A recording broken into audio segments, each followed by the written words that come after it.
Edition of Up Close, they have combined for 11 world titles. Sugar Ray Leonard and Thomas Hitman Hearns together talk about their great rivalry and the current state of boxing. Up Close, up next. From the ESPN studios in Los Angeles, here's Gary Miller.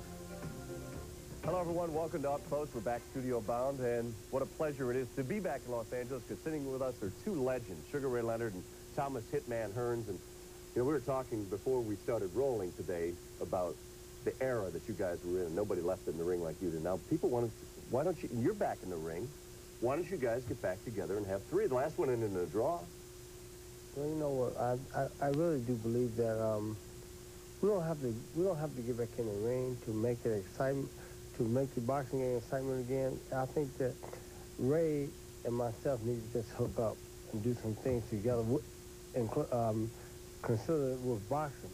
If we do something like that and get the fighters and teach them the way that we fought, or the style that we had that made it so incredible back then, I think that alone will put a lot of excitement in the ring, because they'll say, well, here's Thomas Hearns here, and here's Ray Leonard over here.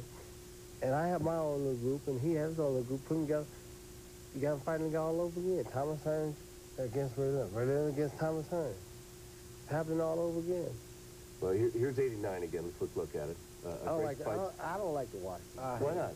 You know, because look at Ray. That was a foul. That was a foul. Yeah, that was a foul. Yes, it was a foul. You like to see Ray on his knees, don't you? No, that was a foul. Right. That was a foul. That was not a It was a foul because I hit you too hard, man.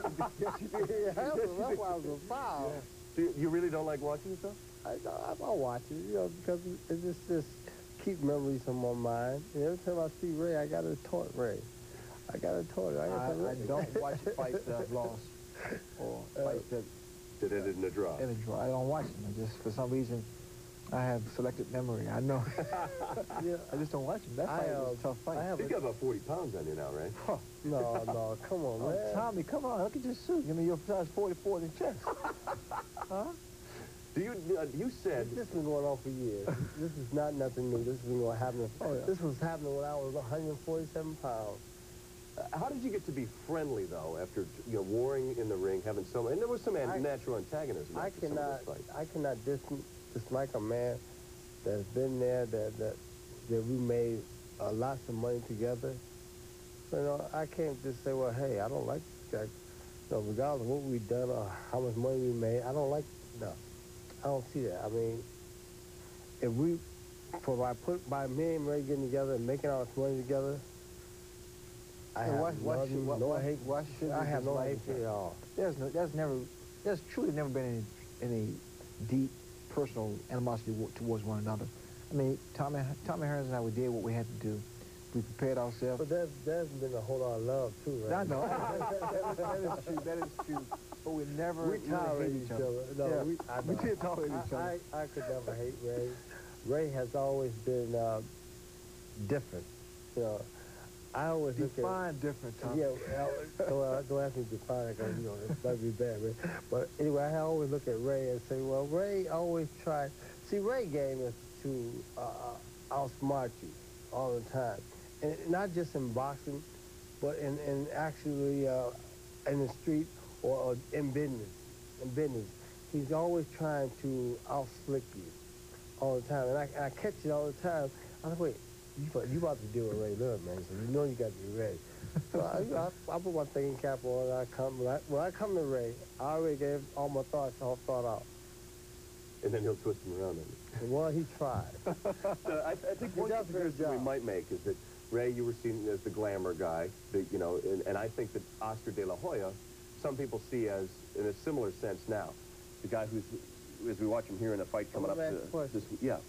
Ray was seen as the glamour guy. What was I seen as? The hitman, the Croc Jim, Detroit, street guy, tough guy. You made it up. Go ahead. I must watch. Do you see any comparisons between yourself and Oscar? Well, I see a parallel as far as good sound management, which I am a total advocate of. I think Oscar, you know, having the whole package, you know, being a good-looking guy, attracting different demographics, women in particular, bringing women back to the boxing arena, and doing high ratings with pay-per-view market and HBO and what have you. So I think they've taken advantage of that. Endorsements, everything, a little aspect of everything, business, publicity, marketing, fight, contracts, and all this tied in together. He's going to fight Ike Corte this weekend. How do you see this fight? You know, I look at this fight the way that Ray and myself fought. It's going to be on the same rivalry as the Ray Leonard and Thomas Hunt because they're both trying to prove something to each other, also to the world, that who's the better man. And that night, come Saturday night, we'll be able to prove that. What do you think's going to happen, Ray? Well, I see Oscar with an edge because I think Oscar comes out of the gate quicker, faster. He goes out to blow his man away, and with his hand speed, and with his power, and with his height and reach advantage, I think it's going to be kind of a difficult task for Ike Corte. But then again, Corte can punch.